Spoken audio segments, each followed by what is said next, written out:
Alright, trying to get my 83 Volvo up and running again. Upgraded it to 2.2 and EZK. It was running poorly before the conversion. Had trouble with it.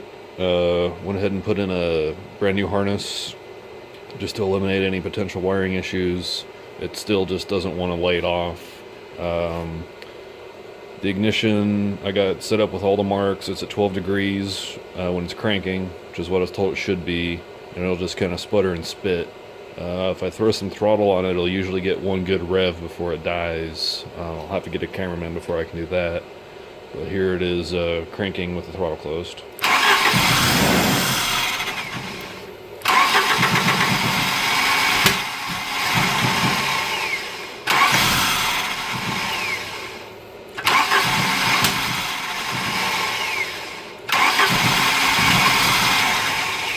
I've moved the distributor all around. It does the same version of that anywhere within a reasonable range where it's at.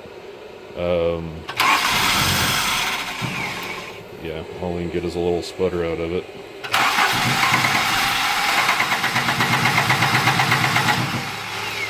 I would check fuel pressure, but there's no test port, so I'm not quite sure how to verify the pumps are working right. They're both coming on. Alright, I'm going to get a cameraman so I can work the throttle. Alright, I'm going to crank it with some throttle. Usually it's good for a sputter.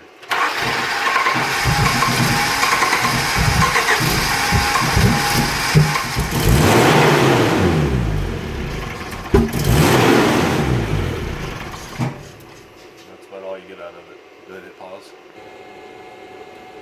Alright, so that's about what it does. I don't want to just fire the parts cannon at it again because that's going to be expensive. If anyone has any ideas what to test, I would very much appreciate it. Thank you.